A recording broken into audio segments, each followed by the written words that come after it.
তৃণমূল পর্যায় থেকে শুরু করে একেবারে সর্বোচ্চ পর্যায় পর্যন্ত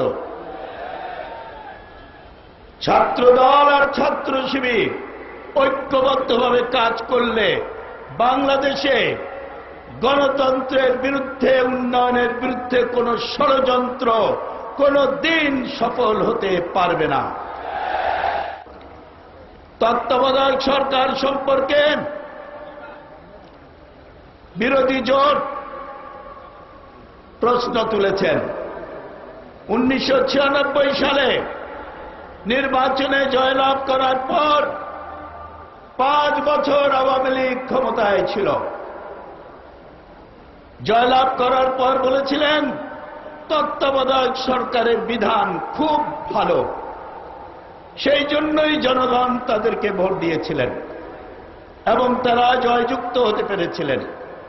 5 বছর ক্ষমতায় ছিলেন, একদিনের জন্য বলেন নাই যে তত্ত্বাবধায়ক সরকারের বিধানে কিছুটা ত্রুটি আছে বা এই বিধান ঠিক নয়, এই বিধানের সংশোধনের প্রয়োজন।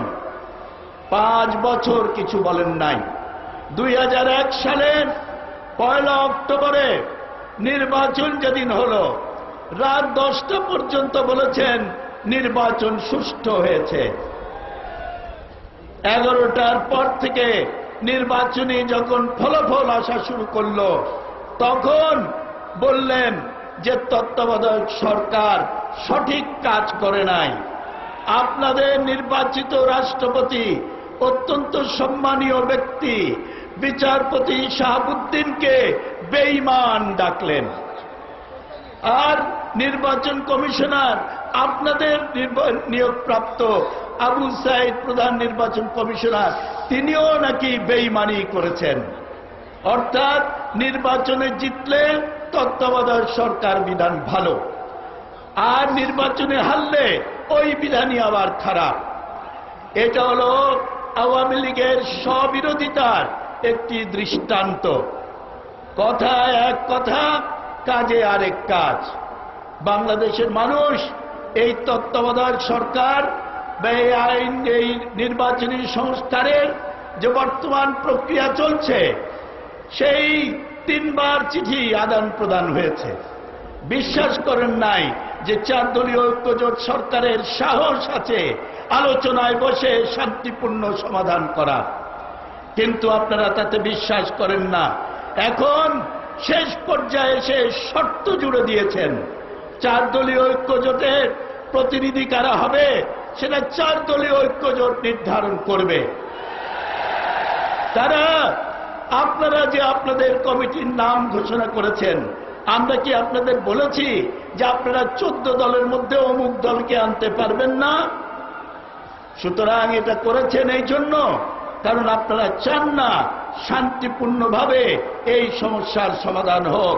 আপনারা সব সময় নৈরাজ্যের পথ বেছে নিয়েছেন, কিন্তু আপনাদের জানিয়ে দিতে চাই, 4 দলীয় ঐক্যজোট যতদিন বাংলাদেশের ময়দানের রাজনৈতিক ময়দানে আছে, ততদিন নৈরাজ্যের রাজনীতি বাংলাদেশে কোনোদিন জনগণের সমর্থন পাবে না।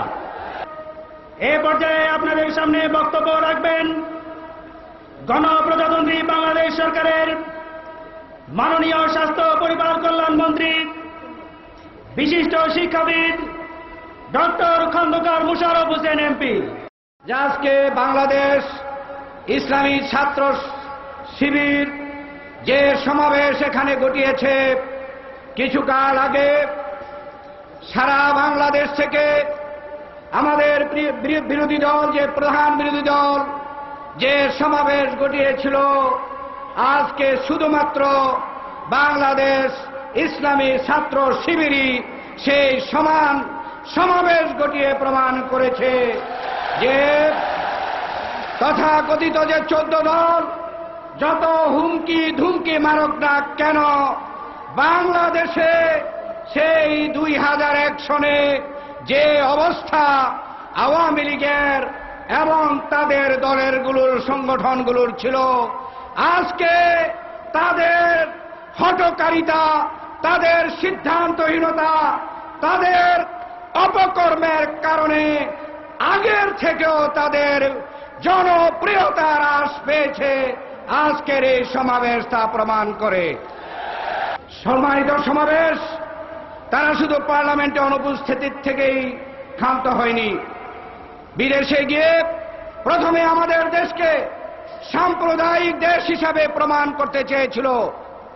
গুজরাটে যখন দাঙ্গা হয়েছিল হিন্দু মুসলমানের, বাংলাদেশে কোনো ঘটনা ঘটেনি, তখন আন্তর্জাতিকভাবে তারা ধরা পড়ে গিয়েছিল।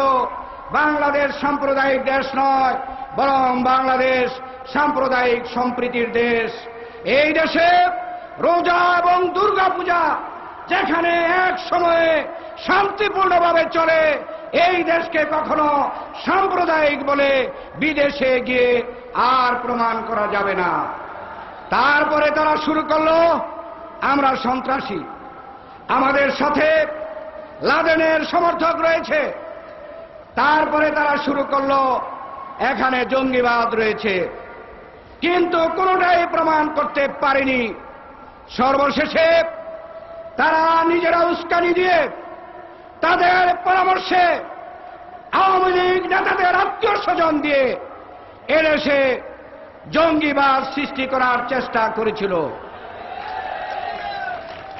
কিন্তু জোট সরকারের এবং তার প্রধানমন্ত্রী বেগম খালেদা জিয়ার সুদৃঢ় সিদ্ধান্তের ফলে আজকে সারা বাংলাদেশে যারা ইসলামের নামে এদেশে বিশৃঙ্খলা সৃষ্টি করতে চেয়েছিল, তাদের সকলকে গ্রেপ্তার করা হয়েছে।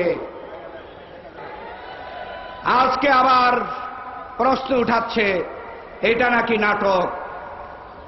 এমনকি দুর্ভাগ্যজনক যে বিদেশির কিছু দেশের ব্যক্তিরাও এই কথা বলছেন যে শীর্ষ নেতারা ধরা পড়েছে, কিন্তু এখনো শিকড়ের খোঁজ করতে হবে। আমরা বলতে চাই, আমরা যখন শীর্ষ নেতাদের গ্রেফতার করতে পেরেছি, জিজ্ঞাসাবাদ চলছে, অবশ্যই মদতদাতা কারা, শিকড় কোথায়, ইনশাল্লাহ এই সরকার সেটাও ইনশাল্লাহ বের করবে।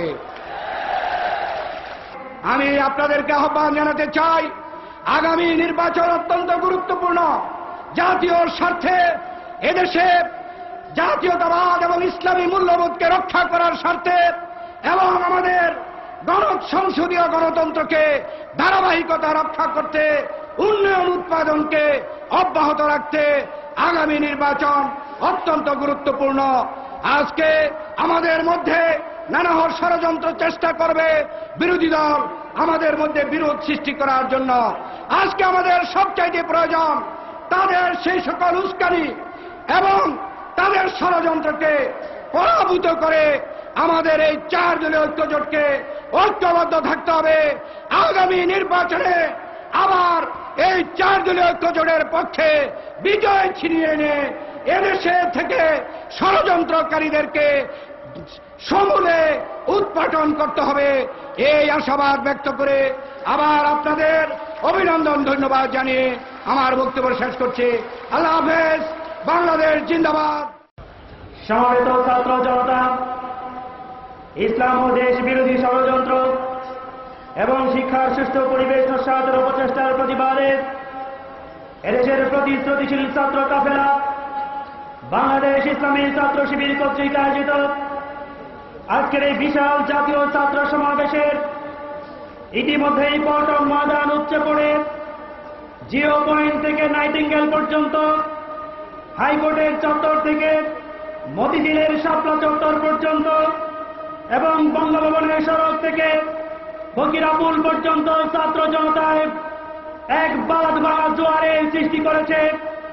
আজকের এই সুবিশাল ছাত্র সমাবেশ এই কথাই প্রমাণ করে বাংলাদেশে কোন ষড়যন্ত্রকারীদের জায়গা নাই। সম্মানিত সুধীমণ্ডলী, প্রিয় ছাত্র বন্ধুগণ, এ পর্যায়ে আপনাদের সামনে বক্তব্য রাখবেন এই সুবিশাল ছাত্র সমাবেশের সংগ্রামী সভাপতি, বাংলাদেশ ইসলামী ছাত্র শিবিরের সংগ্রামী কেন্দ্রীয় সভাপতি, সর্বদলীয় ছাত্রকের অন্যতম শীর্ষ নেতা, ছাত্র নেতা